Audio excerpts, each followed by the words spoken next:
Bienvenue dans ce nouveau webinaire de Crélan qui aura pour thème «Notre prospérité est-elle menacée?». Alors pour en parler, deux invités avec moi aujourd'hui. Younes Temti, bonjour. Bonjour. Vous êtes expert auprès du bureau d'investissement de Crélan.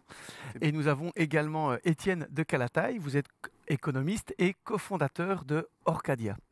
Alors, ces derniers mois, les dynamiques de l'économie mondiale ont été profondément bouleversées. L'influence grandissante de la politique américaine sur les marchés financiers exerce une pression sur l'agenda de la transition verte, tandis que l'essor de l'intelligence artificielle redéfinit notre quotidien et nos modèles économiques. La question se pose alors, notre prospérité est-elle menacée? Alors, thème numéro 1 qu'on aborde entre nous d'abord, le nouvel ordre mondial et la place de l'Europe.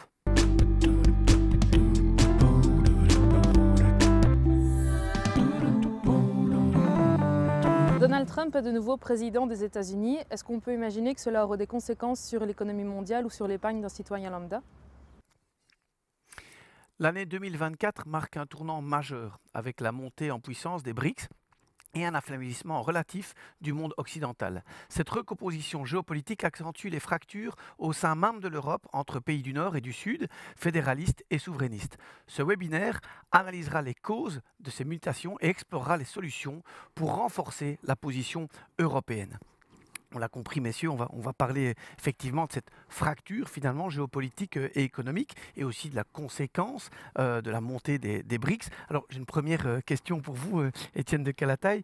Comment finalement analysez-vous l'expansion économique des BRICS et leur impact sur l'économie mondiale? Je pense que la première chose à avoir à l'esprit, c'est une mise en perspective historique. En fait, l'anomalie, c'était que les pays déjà extrêmement peuplés, qu'étaient l'Inde et la Chine au XIXe siècle, ont connu au XXe siècle une forme de grande éclipse.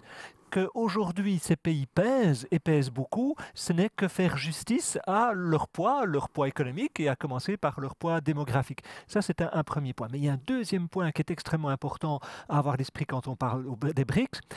J'ai parlé de géographie, d'histoire, maintenant parlons de géographie. C'est que la géographie est très différente. En fait, dans BRICS, c'est l'acronyme pour Brésil, Russie. Déjà, quel est le point commun entre le Brésil et la Russie? Il y en a qui est plutôt au nord, qui est plutôt au sud. L'un qui aime bien faire la fête et l'autre on est plutôt sérieux, mais on ne voit peut-être pas la même chose. Mais surtout, il y a l'Inde, il y a la Chine, il y a l'Afrique du Sud, et puis il y a encore plein d'autres pays. Donc c'est très très hétérogène comme concept, et donc ça veut dire que les intérêts de ces pays ne sont pas convergents. Ils vont peut-être pouvoir se mettre d'accord ici ou là sur telle ou telle question par rapport aux États-Unis, par rapport à des questions de commerce international.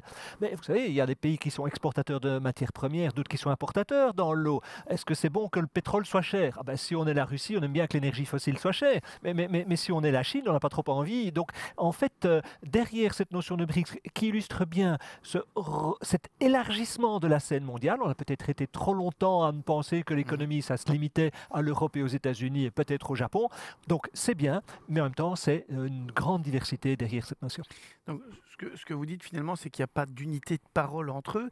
Et quand on revient quand même sur la Chine, est-ce qu'on peut dire qu'elle s'impose finalement, elle, dans son rôle de diversité par rapport au rôle des autres, comme l'usine du monde? Très certainement. C'est une remarque tout à fait correcte qu'un économiste a remis régulièrement en place. Quand bien même M. Trump parviendrait à réindustrialiser les États-Unis, les faits sont là. Il y a aujourd'hui une usine pour le monde, une grande manufacture, c'est la Chine. La Chine est dominante dans plein de secteurs et ça ne changera pas quoi que soit le président, quelle que soit la politique de la Maison-Blanche. Alors, Younes, c'est vrai qu'on entend un peu ce fantasme parfois des BRICS où on dit la dédollarisation est une réalité, ou est-ce que c'est simplement une ambition en fait des BRICS? On entend souvent ce terme-là, grâce aux BRICS, on aurait une dédollarisation. Oui, alors il y a plusieurs éléments dans la question et en effet, elle est une ambition sur base d'une certaine réalité. Et comme on l'a vu, ces pays des BRICS ont une envie d'avoir leur propre autonomie par rapport à leur place sur l'échiquier mondial ou en tout cas sur l'échiquier économique mondial.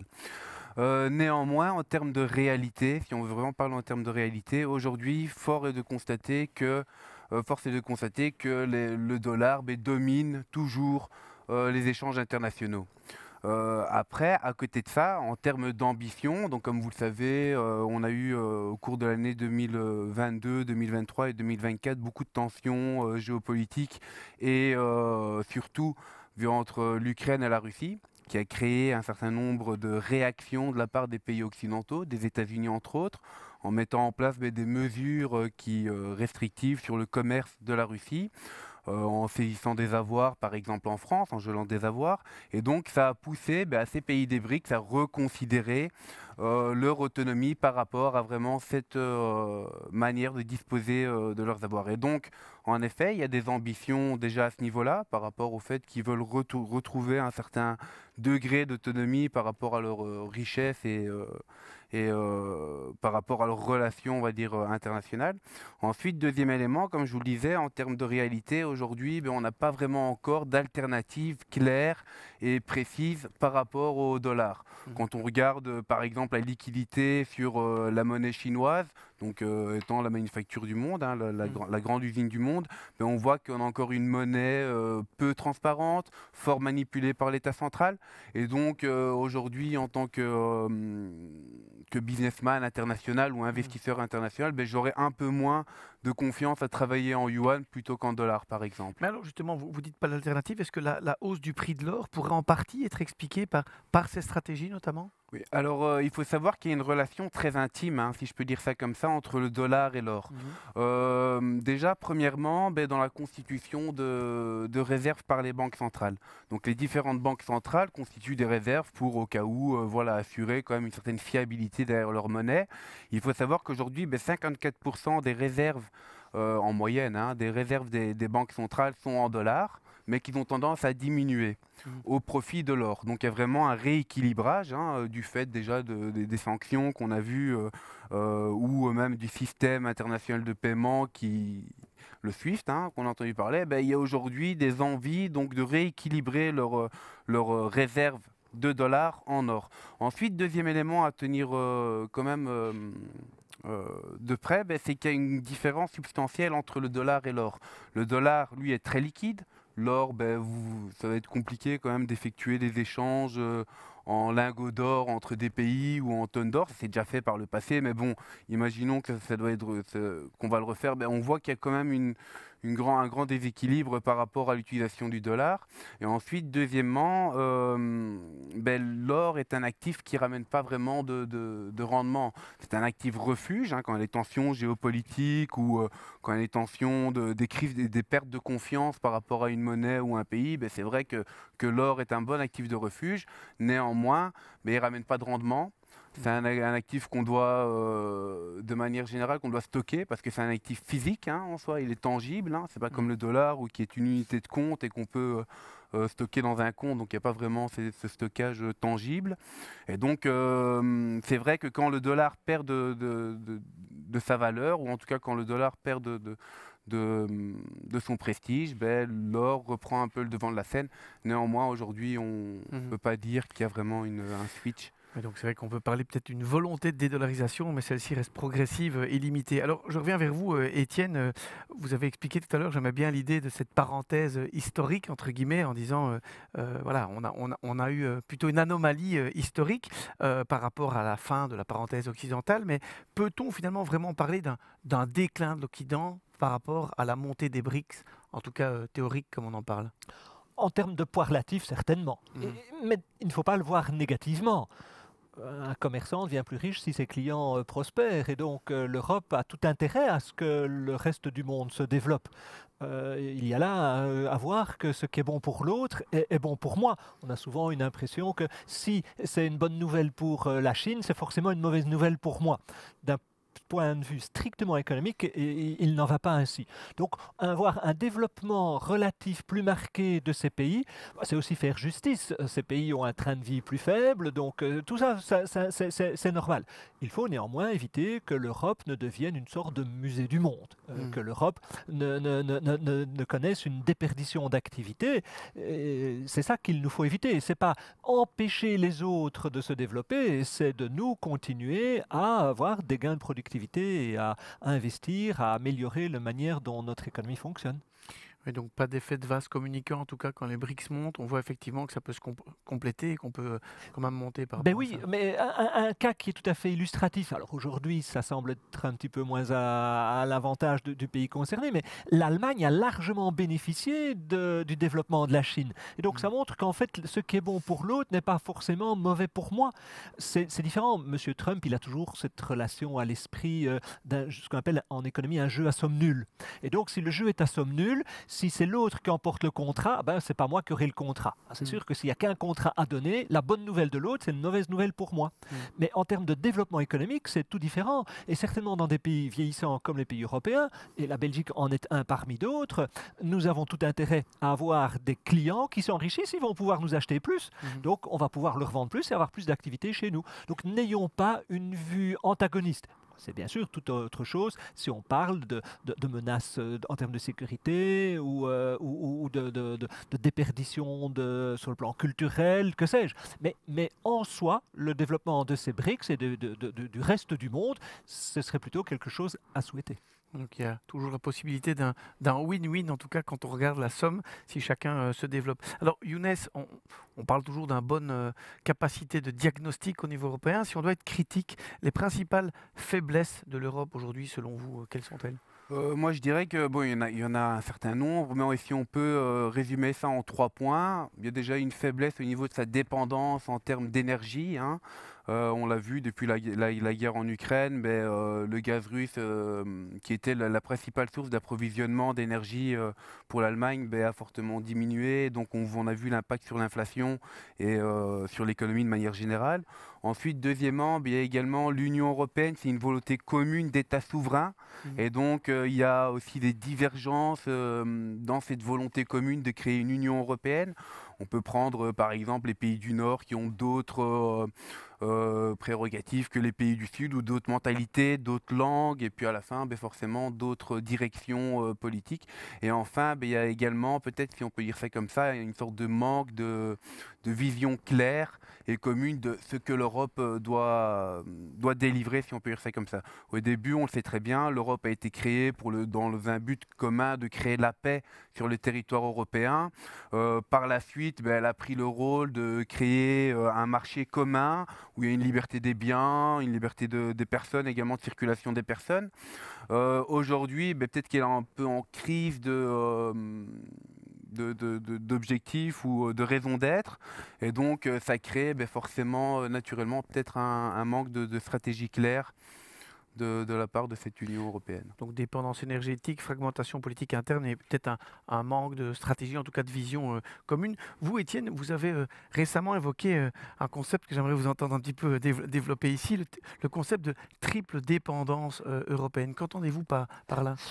Merci de lire ce que j'écris. En fait, par triple dépendance, je vise la chose suivante. Il y a le premier point que Younes a évoqué, qui est notre dépendance par rapport à la Russie, c'est notre dépendance par rapport aux énergies fossiles, et en particulier d'énergies fossiles venant de pays qui se sont montrés peu amicaux, et c'est encore un terme très euphémistique que j'utilise ici. Alors aujourd'hui, c'est la Russie qui nous inquiète, mais pour le même prix, demain, ça aurait pu être l'Arabie Saoudite. Hein. Donc c'est notre dépendance par rapport à l'énergie fossile venant de pays peu fiables, et on pense aujourd'hui à la Russie, première dépendance.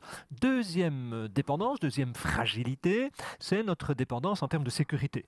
On a cru pouvoir compter sur l'allié américain. Quand le président Macron a évoqué que l'OTAN était en état de mort clinique, on a dit mais avec quoi il vient ? En fait, il avait raison. Il avait raison. Donc nous avons longtemps pensé que nous pouvions nous permettre de dépenser non seulement peu en termes d'énergie et en faisant venir de l'énergie fossile bon marché russe, dépenser peu pour notre sécurité, les Américains s'en chargeaient. Et troisième forme de dépendance, c'est la dépendance dans une organisation internationale où on s'est permis d'avoir en fait une compétitivité au travers de la sous-traitance par rapport à un pays emblématique qui serait la Chine. Il n'y a pas qu'avec la Chine que nous avons commercé, mais donc ça, si je résumais, ça fait Russie, États-Unis, Chine comme 3 dépendances. Et cette dimension du commerce international est importante. On a préservé le pouvoir d'achat de notre population en lui permettant d'acheter bon marché ce qui venait de Chine. Et en fait, aujourd'hui, on est victime de cela et aussi victime de notre mutation démographique.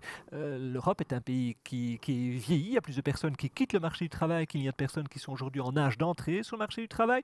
Et nous ne sommes pas visiblement très ouverts en termes de migration.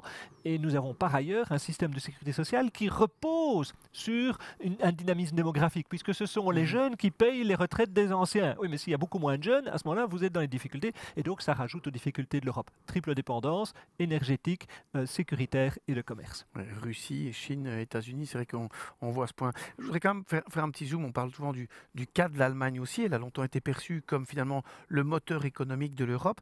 Est-elle toujours finalement en position de force aujourd'hui? Oui, en fait, l'Allemagne a beau connaître des difficultés, hein, ça fait maintenant 2 ans que l'économie stagne en Allemagne et les perspectives pour 2025, jusqu'à l'annonce du plan de relance budgétaire, n'étaient pas très brillantes, mais l'Allemagne reste l'économie la plus puissante, reste l'économie la plus peuplée, reste un pays avec une situation budgétaire particulièrement saine, ce qui donne de la latitude pour agir, avec un historique de possibilités de réforme. Alors aujourd'hui, la situation politique en Allemagne est compliquée, mais on l'a vu il y a 20 ans avec la fameuse réforme Schröder et qui ont été continuées par Madame Merkel. Il y a une capacité de ce pays à réformer. Il y a eu la capacité à faire la réunification de l'Allemagne. C'était quand même un fameux défi. Hein.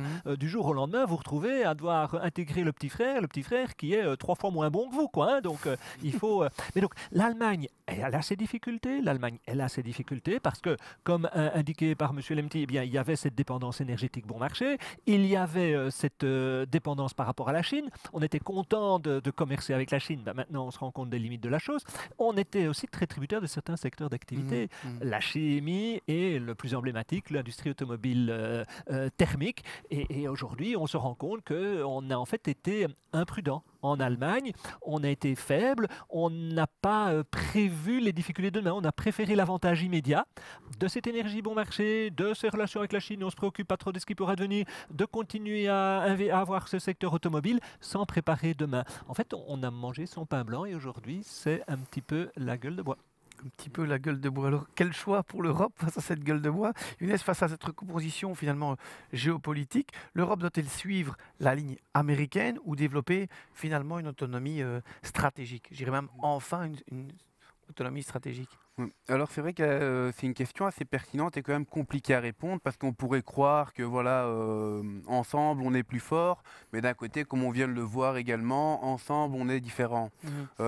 Et donc aujourd'hui on va vraiment opposer 2 visions. Une vision des États-Unis qui a vraiment, si on peut regarder de manière géopolitique, une vision unipolaire du monde. Elle a tendance à toujours essayer de dominer les autres, que ce soit de manière économique, technologique ou même militaire. Hein. Dans le pire des cas, tandis qu'en Europe, on a plus une vision multilatérale où on essaye d'intégrer, par exemple, en commerçant avec la Chine, on essaye d'avoir des intérêts communs pour avancer. Et donc rien que dans ce cas de figure, il vaudrait mieux quand même essayer de développer une autonomie propre pour essayer de retrouver un peu notre position de dominance, que ce soit au niveau géopolitique ou même au niveau économique. Et pour ce faire, oui. Pour ce faire, on utilise parfois le terme de dynamisme interne, créer un dynamisme interne en Europe. Concrètement, ça signifie quoi et comment on peut mettre ça en œuvre? Alors ce concept de dynamisme interne, il nous vient de l'ancien directeur de la Banque Centrale Européenne qui a établi un rapport il y a plus ou moins 6 mois, a établi un rapport sur comment redynamiser l'Europe de par en utilisant les forces internes. C'est pour ça qu'on parle de dynamisme interne. Et ici, on va vraiment le constat de base qui fait M. Draghi, qui a établi ce rapport, c'est qu'en fait l'Europe, depuis un certain nombre d'années, est en perte de productivité. On a une croissance de la productivité en Europe qui équivaut à plus ou moins 0,7% par an, ce qui est moitié moindre que nos partenaires américains et même peut-être 3 fois moins que des pays d'Asie. Et donc ici, vraiment, le bas qui blesse au niveau européen, c'est cette croissance de la productivité. Pour ce faire, en tout cas pour essayer de réaugmenter cette productivité, il y a tout un plan qui est censé être mis en place, ou en tout cas que nous suggère M. Draghi. Après voilà, ça ne reste qu'un plan. On a déjà eu par le passé, sous Angela Merkel et M. Hollande, des plans qui avaient été envisagés, mais qui n'ont peut-être jamais vu le jour, ou en tout cas pas dans les perspectives et dans les dimensions qui avaient été établies. Cela dit, M. Draghi, il met bien en fait 3 éléments qui viennent impacter notre dynamisme interne, donc notre productivité. Premièrement, cette dépendance accrue face aux énergies et donc le projet de créer aujourd'hui l'autonomie énergétique via l'énergie renouvelable. Ça, c'est le premier pilier. Ensuite, un deuxième pilier, c'est de combler le gap technologique, donc vraiment ces distances technologiques qu'on a accumulées avec les États-Unis ou avec la Chine. On sait très bien qu'aux États-Unis, il y a des très grands acteurs du monde informatique, les GAFAM par exemple, qui sont valorisés à plusieurs milliers de milliards de dollars. Et donc en Europe, malheureusement, on n'a encore aucune société qui arrive à de tels niveaux stratosphériques, en tout cas dans le domaine technologique. Ensuite, en Asie, on a également le pendant avec Baidu, Tencent, Xiaomi, qui sont aussi des géants technologiques. Et en Europe, malheureusement, on n'a pas encore nos géants technologiques. Donc ça, c'est vraiment le deuxième pilier, c'est combler ce gap technologique. Ensuite, le troisième pilier, ça va être d'effectuer des investissements massifs à hauteur dans le plan, en tout cas à hauteur de 5% du PIB européen, donc plus ou moins 800 milliards d'euros. Et donc le but est d'ici 2030, redynamiser grâce à ces plans massifs, ce plan massif d'investissement via un marché unique de capitaux, parce que ce troisième pilier ne pourra se faire en Europe que si on a une structure intégrée pour fluidifier les capitaux. Et donc aujourd'hui, c'est un plan quand même assez ambitieux, si on regarde bien, néanmoins qui est peut-être nécessaire. Quand on regarde par exemple cette distorsion qui commence à avoir au niveau de la défense, au niveau de l'Europe, on a entendu très récemment Madame von der Leyen qui avait lancé un plan de Rearm Europe, qui a aussi besoin d'un certain nombre de montants pour être investi. Et donc aujourd'hui, on a plusieurs piliers, en tout cas qui peuvent nous permettre d'essayer de retrouver un dynamisme interne. Productivité, investissement, renforcement des flux de capitaux aussi. Je vous regarde, Étienne, on parle effectivement des solutions pour renforcer l'Europe. On a évoqué le plan Draghi avec ce dynamisme interne. Quelle réforme économique, vous semble essentielle pour redynamiser en fait l'Europe ? Je pense qu'il faut penser à une économie qui promeuve la formation du capital humain dans la durée, donc aussi bien au niveau de la formation obligatoire que nos enseignements universitaires et que la formation continue, et ça restera la clé de voûte, même à l'heure de l'intelligence artificielle dont je pense que nous parlerons plus tard. Il y a certainement cela, il y a aussi une forme de simplification administrative. Ça ne veut pas dire déréglementer. Une réglementation, si elle est simple, elle est relativement facile à mettre en œuvre. C'est souvent dans les complexités que l'on veut de cette réglementation qu'il y a des difficultés. Et sachons dissocier les deux. Mais je pense que oui, nous souffrons d'un excès de règles administratives et de pointillisme administratif. Je pense que nos modèles de sécurité sociale peuvent avoir un effet entravant par rapport au dynamisme du marché du travail. Alors je n'aime pas du tout les caricatures du chômeur qui est payé pour ne jamais travailler de sa vie, mais il y a bien entendu à penser que oui, on pourrait augmenter le taux d'emploi chez nous. Ceci dit, il n'est pas beaucoup plus élevé aux États-Unis en fait. Mais donc il y a ce type-là. On peut réfléchir à la fiscalité. On peut avoir une forme d'attractivité pour l'investissement, mais l'attractivité pour l'investissement viendra plus encore de la stabilité des règles et de la qualité des règles que du niveau de pression fiscale. Stabilité et qualité des règles. Ben oui, Bill Gates n'a pas renoncé ne s'est pas demandé, tiens, est-ce que je fais Microsoft? Ah oui, mais non, l'impôt des sociétés est un petit peu élevé ou l'impôt sur le capital un peu trop élevé, donc je ne le fais pas. Donc le gars qui a vraiment une idée de start-up, eh bien en fait, ce qu'il faut, c'est lui faciliter sa vie en tant qu'entrepreneur. Alors bien sûr, si jamais on venait dire, tu sais, si tu réussis, taxé à 99%, il ne le fera pas. Mais cette focalisation du discours de stimulation de l'entrepreneuriat sur l'impôt me semble mal placée. Les règles, le contexte, l'environnement, la disponibilité de moyens en capital, comme indiqué par Younes, tout ça me semble être des considérations fondamentales pour cette reprise de l'Europe. Encore quelques petites questions avant de passer à la deuxième thématique de ce webinaire. Mais Younes, quelle place accorder à la réindustrialisation et à l'autonomie énergétique dans ce cadre ? Alors la réindustrialisation, en fait on va parler ici, si on peut parler, en tout cas on peut suivre ce qu'on a dit avant, c'est vraiment par rapport aux chaînes de valeur. Aujourd'hui, en tout cas en Europe, si on regarde bien, on est quand même, mine de rien, leader dans un certain nombre de domaines. Cette réindustrialisation, elle nous permettrait vraiment de contrôler toute la chaîne de valeur. On dit souvent que s'il y a un délitement de la chaîne de valeur, que ce soit en amont ou en aval, c'est un peu la même chose. Parce que si on a, dans la défense, si on a une des sociétés dans la chaîne de valeur qui n'arrive plus à suivre, par exemple, le rythme qui, voilà, c'est soit par le bas ou par le haut, malheureusement, cette chaîne de valeur, elle est rompue. Et donc ici, réindustrialiser, elle nous permettrait vraiment de contrôler cet ensemble de création de valeur dans les domaines où on est leader. Par exemple, la santé ou par exemple l'automobile, comme vous l'avez souligné.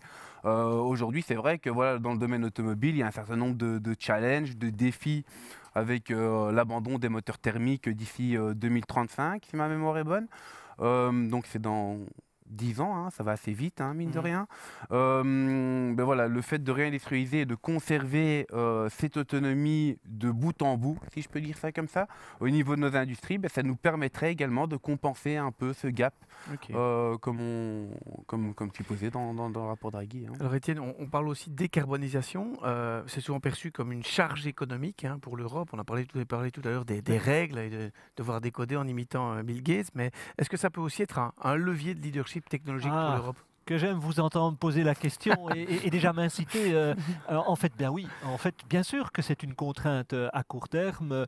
Devoir dire à nos concitoyens qui doivent se chauffer, se déplacer autrement, c'est une contrainte et ça peut paraître comme des dépenses inutiles. On ferait mieux de faire autre chose avec ça. Alors qu'en fait, tout le monde, aussi bien de ce côté-ci de l'Atlantique que de l'autre, c'est qu'il n'y a pas d'avenir pour l'énergie fossile, que la réalité des dérèglements climatiques, elle est là, et donc qu'il nous faut changer. Et donc, ceux qui changent les premiers, oui, ils se contraignent à changer avant les autres, et donc ils peuvent avoir l'impression d'avoir plus de pierres dans leur sac à dos, là, mais en fait, ils accumulent un avantage compétitif. Ils ont une avance technologique. Ils auront appris à produire en consommant peu, et puis demain plus du tout d'énergie fossile. Et ça, ce sera un grand atout. Donc voyons les exigences environnementales d'abord comme une exigence éthique par rapport aux générations futures, mais aussi comme une manière d'être en avance sur son temps, comme un investissement. Comme un investissement. Je reviens quand même sur un autre sujet aussi. Vous parliez tout à l'heure de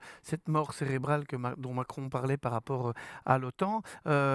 Faut-il renforcer finalement la défense européenne et réduire notre dépendance à l'OTAN, dont vous disiez qu'il était presque en état de mort cérébrale?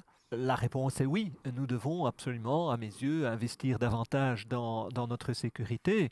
Mais comprenez-moi bien, Pierre, quand je dis ça, je trouve qu'aujourd'hui, le débat se focalise à l'excès sur les dépenses militaires.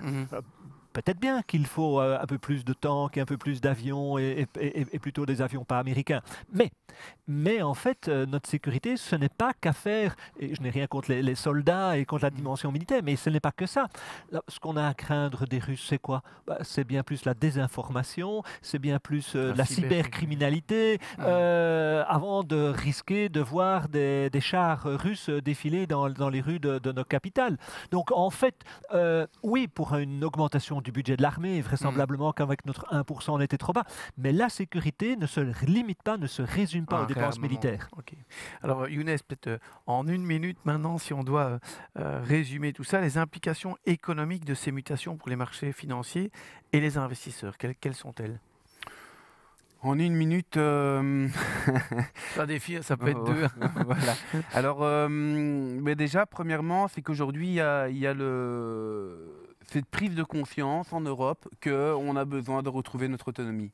Et donc, forcément, il y a un dynamisme derrière les industries européennes. Si on va parler en termes d'opportunités ou en termes de conviction, mais voilà, on peut être assez convaincu qu'aujourd'hui, l'Europe a besoin d'investir de manière conséquente dans son infrastructure, dans sa défense, de manière générale, dans son autonomie énergétique, via les énergies renouvelables.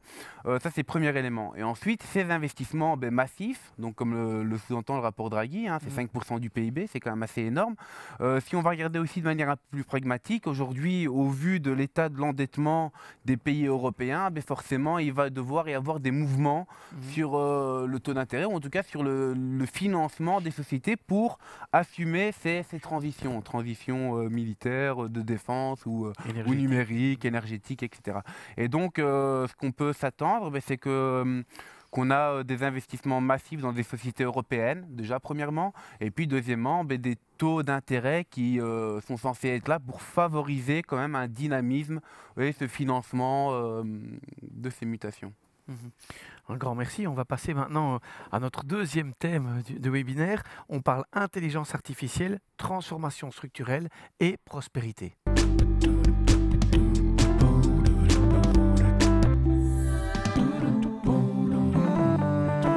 Quel rôle l'intelligence artificielle va-t-elle ou devrait-elle jouer dans l'évolution de nos investissements à court, à moyen ou à long terme? L'intelligence artificielle redéfinit la productivité et les modèles d'affaires. Face aux défis identifiés par le rapport Draghi, ce webinaire explore comment l'IA peut transformer l'économie européenne et créer de nouvelles opportunités. Alors, créer de nouvelles opportunités, on va parler mythe ou réalité. Younes, certains parlent d'une bulle en fait autour de l'IA. Mythe ou réalité? Alors déjà, premièrement, tous ceux qui ont eu l'opportunité, je pense qu'ici autour de la table, on l'a déjà tous fait, utiliser ChatGPT ou Midjourney pour une création d'image, on se rend très bien compte que voilà, c'est une réalité technologique qui est en place. Voilà, ça c'est déjà premièrement. Après, si on parle de bulle, ça va vraiment être au niveau des marchés financiers ou en tout cas de la spéculation qu'il peut avoir derrière cet engouement de l'intelligence artificielle.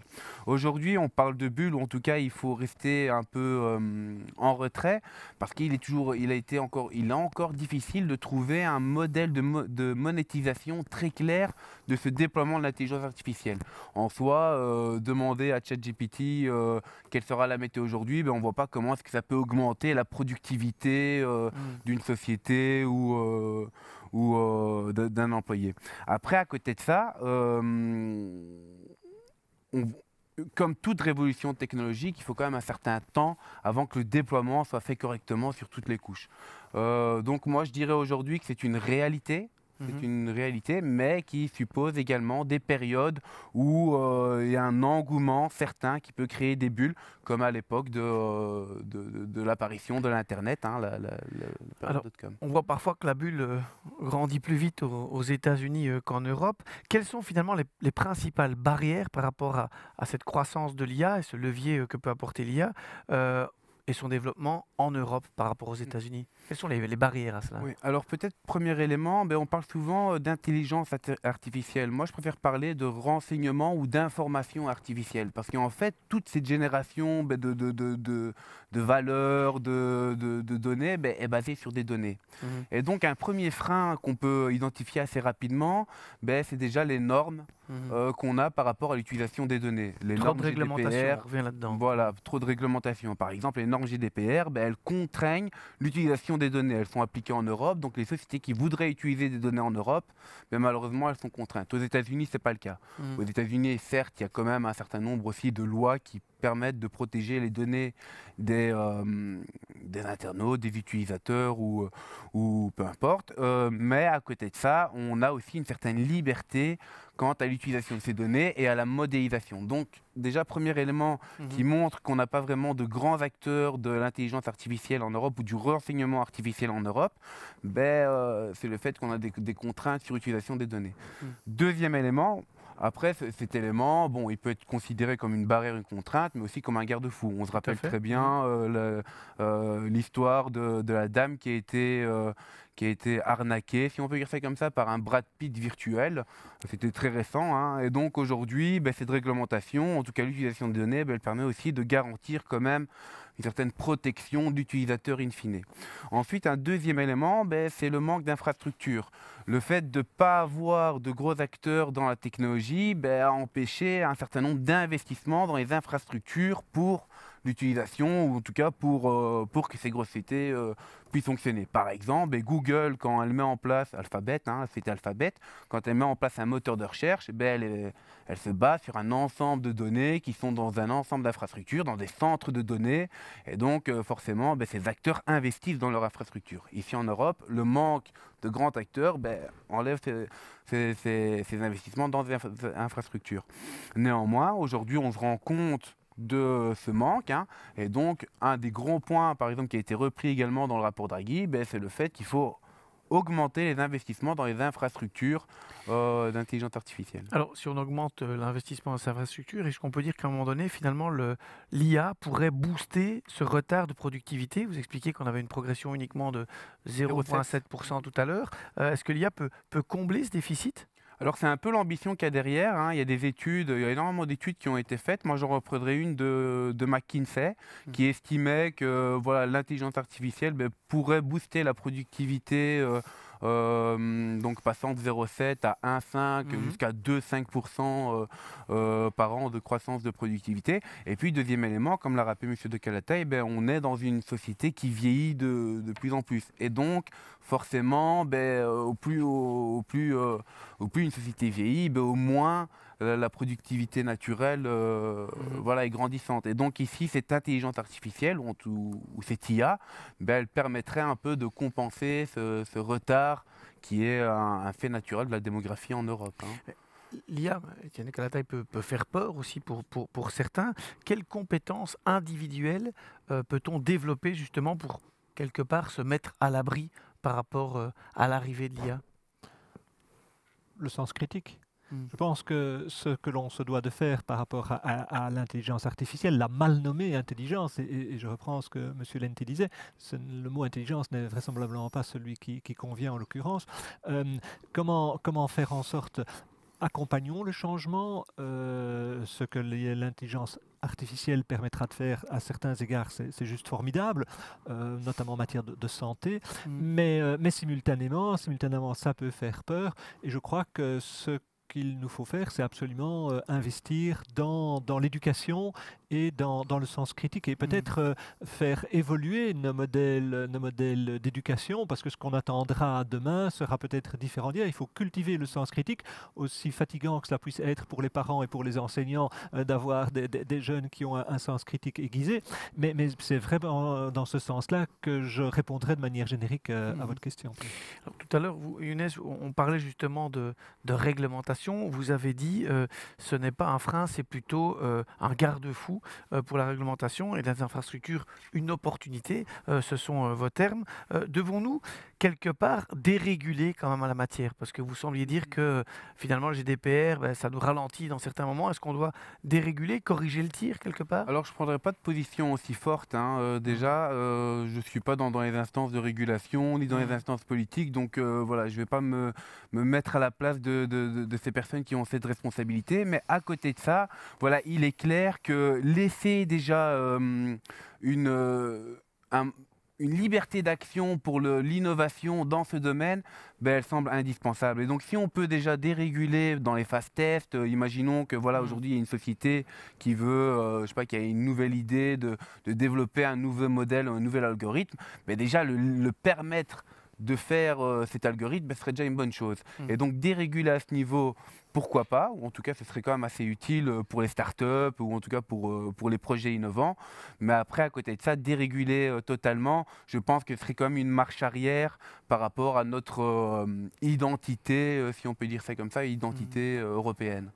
Étienne, avec l'IA, est-ce qu'on peut parler finalement de transformation structurelle et économique? Et ma sous-question là-dessus, c'est et quel serait alors l'impact de ça par rapport à l'IA sur les grands acteurs? Alors, j'ai envie de répondre par blanc et par noir. En fait, potentiellement, on voit ce que l'intelligence artificielle pourrait faire et avoir comme impact, comme transformation. Il y a des métiers entiers qui pourraient disparaître. Va-t-on encore demander à un économiste de faire des prévisions? L'intelligence artificielle fera vraisemblablement moins mal. Va-t-on demander à un jeune juriste de faire une revue de la jurisprudence? L'intelligence artificielle. Demandera-t-on à un communicant de préparer une communication quand l'intelligence artificielle vous fera, avec un personnage virtuel, un speech qui sera imbattable? Et en plus dans 120 langues si vous le voulez, et tout ça pour 100 €, quoi. Donc effectivement, il y a des potentialités tout à fait extraordinaires. D'un autre côté, n'oublions pas, j'avais commencé notre entretien dans ce webinaire en parlant d'histoire. En parlant d'histoire, ici était encore intéressant. N'a-t-on pas attendu beaucoup de l'email? Alors l'email n'avait peut-être pas le potentiel de l'intelligence artificielle, mais on s'attendait à ce que l'email allait vachement simplifier l'organisation de nos entreprises. Aujourd'hui, des études très sérieuses d'économistes de la Banque d'Angleterre pour dire qu'en fait l'email coûte en termes de productivité. Les gens lisent trop de mails. Il Je ferait mieux. confirme. Ouais. Il y a un économiste, Robert Solow, un grand spécialiste de la théorie de la croissance économique, qui déjà il y a quelques décennies disait mais on voit des ordinateurs partout, sauf dans les statistiques de la productivité. Donc en fait, ça ne veut pas dire que ce sera certainement pas révolutionnaire, l'intelligence artificielle, mais ne pensons pas que ce sera forcément révolutionnaire. À ce stade, on a encore de grandes espérances en termes de potentialité, avec l'exigence d'accompagner ça dans le terme de changement de société, et notamment de toutes les personnes dont le métier va changer. Alors, Younes, faut-il investir directement dans l'IA ou dans les secteurs qui vont être impactés par l'IA? Oui, alors moi j'aimerais bien prendre la comparaison quand même avec la création de l'Internet. Et voilà, on peut se poser la question, en tout cas on aurait pu se poser la question à l'époque, de savoir si Internet allait juste impacter les sociétés technologiques ou impacter toutes les sociétés de manière générale qui font du commerce. Aujourd'hui, si on veut répondre à la question, Internet a impacté toutes les sociétés de manière générale qui font du commerce. Et ici, c'est la même réflexion en tout cas que je voudrais mettre en avant. En effet, les acteurs de l'intelligence artificielle comme Nvidia, Broadcom, enfin il y a tout un certain nombre d'acteurs dans l'intelligence artificielle, ont profité du fait de leur position de pionnier dans ce domaine et puis ont été les premières sociétés à profiter de l'engouement de l'investisseur. Après, à côté de ça, est-ce qu'aujourd'hui, dans la santé, le déploiement de l'intelligence artificielle ne permet pas de, par exemple, développer de nouvelles molécules? On le sait très bien, oui, en effet. Et donc, moi, je dirais qu'il faut avoir quand même une vision assez pragmatique. Si on veut jouer le côté technologique, qu'on a des convictions très fortes, pourquoi pas? Par contre, on peut très bien être beaucoup plus prudent et se diversifier et essayer de toucher tous les aspects de l'économie, en peut-être ciblant les sociétés qui sont pionnières dans leur secteur, dans le déploiement de l'intelligence artificielle. Mais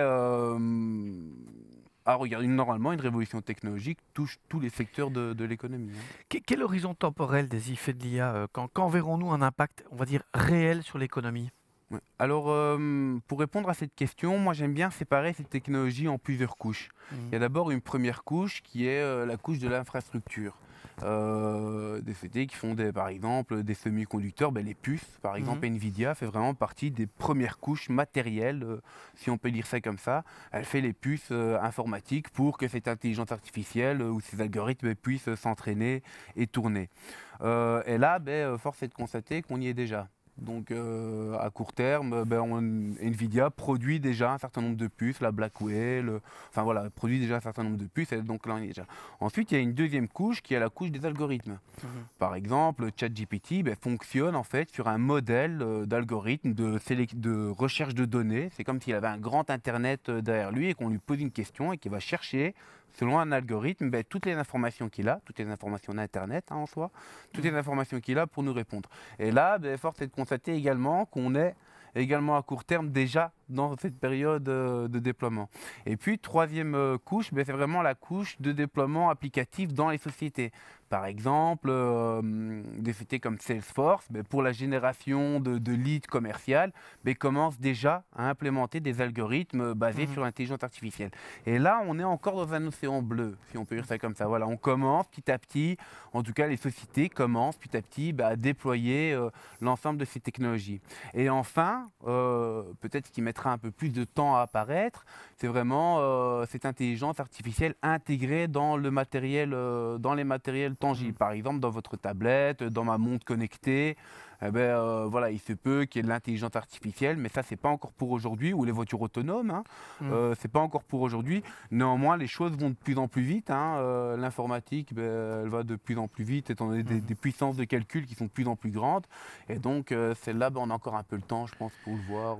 Couche infra, techno, applicative, matériel, robot, autonomie. On parle parfois même de ce robot qui peut à la fois nettoyer vos vitres et vous faire un diagnostic sur le cancer mieux que certains grands spécialistes. Mais effectivement, si l'Europe veut éviter d'accuser en tout cas un retard face aux grandes puissances technologiques, elle devra accélérer sa transition numérique et garantir une meilleure inclusion des entreprises de toute taille dans cette révolution. La question n'est plus de savoir si l'IA transformera l'économie, mais comment elle le fera. et à quel rythme. C'est la fin de notre deuxième thème. On va maintenant passer effectivement aux questions du public. Alors on en a reçu beaucoup. Je vous propose peut-être d'abord de voir la première question. Les taux sont à la hausse. Alors je fais quoi? Je rembourse rapidement mon crédit immobilier ou je conserve mon capital pour d'autres investissements? Étienne. Tout est une question de qu'est-ce que ça a coûté comme frais de remboursement. Mais effectivement, dans un environnement de taux à la hausse, alors les taux ont été à la hausse, ils sont baissés. Ces derniers jours, ils sont repartis à la hausse avec l'annonce de ce plan budgétaire allemand tout à fait conséquent. Donc on se dit on va creuser les déficits. Et donc aux États-Unis, on a les inquiétudes sur la conjoncture. Bref, donc des taux qui évaluent dans différentes directions. En Europe, à la hausse ces derniers jours, certainement. Ben oui, ça vous amène à repenser votre manière de placer. Ce qui est tout à fait important à voir quand on a en tête les taux d'intérêt, c'est le taux d'intérêt net de l'inflation. Parce que si vous recevez 3% d'intérêt quand il y a 3% d'inflation, ou bien 3% d'intérêt 0% d'intérêt quand il y a 0% d'inflation, c'est largement la même chose. Donc aujourd'hui, dans un contexte où les taux d'intérêt ont remonté, mais où l'inflation est plus haute, la donne n'a pas radicalement changé. Donc je ne dirais pas qu'investir en 2025, c'est très très différent comme processus mental que ce que ce ne l'était en 2020, avant les troubles que l'on a connus. On prend une deuxième question. Je veux assurer l'avenir de mes enfants, notamment financer leurs études ou bien leur donner un coup de pouce pour s'installer. Quelles sont les stratégies d'investissement à suivre pour cela? Je propose Younes, monsieur Lemti. Alors, c'est une question très intéressante et qui est destinée à, je pense, énormément de nos auditeurs. Et en fait, ce qu'il faut, moi je pense, surtout savoir avant tout par rapport à nos enfants, c'est qu'ils ont quand même énormément de temps devant eux. Et la qualité, ou en tout cas le paramètre le plus important dans l'investissement, dès qu'on fait un peu de mathématiques, on voit que c'est le temps. Et donc ici, moi, c'est le conseil que je donnerais, en tout cas aux personnes qui voudraient investir pour leur enfant, c'est déjà de définir un horizon temporel assez long et de rester dans leur réflexion sur cet horizon de temps. Ça, c'est déjà le premier élément qui est assez important. Ensuite, un deuxième élément, c'est qu'un investissement va dépendre également du risque qu'on est prêt à prendre. Voilà. Ce n'est que ça en soi un investissement. C'est quel risque est-ce qu'on est capable de prendre pour avoir un retour sur notre mise de départ. Que ce soit capital humain, capital financier, peu importe. On peut investir en soi aussi. Faire des études, c'est quand même un très bon investissement si on réfléchit. Mettre de l'argent de côté pour que nos enfants fassent de grandes études, c'est l'un des meilleurs investissements qu'on puisse faire pour eux également. Mais ici, si on parle en termes de marché financier, mais en fait, déjà, c'est de faire un profil de risque qui est adéquat avec ses propres attentes, ambitions, aussi craintes. Des fois, on a des craintes par rapport, ou par rapport à notre patrimoine. Quand on a énormément d'argent ou quand on a peu d'argent, on ne prend pas les mêmes risques et on n'a pas les mêmes positions. Et donc, c'est vraiment avoir un profil d'investisseur qui soit en rapport avec notre personnalité. Et puis deuxièmement, c'est essayer, parce qu'on a quand même le temps, essayer d'atténuer le risque qu'on prend sur la durée. Et comment est-ce qu'on peut faire ça? C'est investir, par exemple, un montant de manière régulière à chaque fois pour éviter d'avoir un prix d'entrée unique et avoir un prix d'entrée qui soit séparé sur une année, par exemple. Investir sur la durée en faisant. Voilà. Je peux rajouter quelque chose? Oui, je vous en prie, Étienne. En fait, ce n'est pas tout à fait un conseil financier, c'est un conseil humain. La question, c'est qu'est-ce que je peux faire de mieux pour investir pour mes enfants? Vous savez ce qu'est la réponse? Très facile. Passer moins de temps, soi et ses enfants, sur les réseaux sociaux.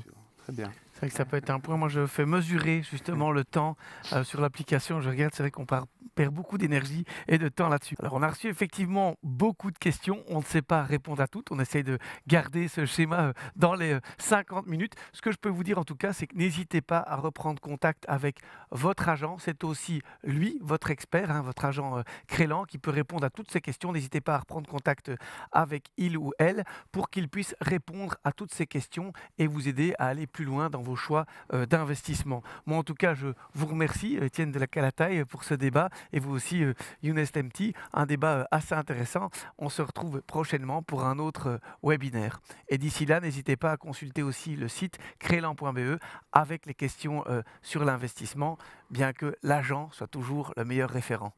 Merci.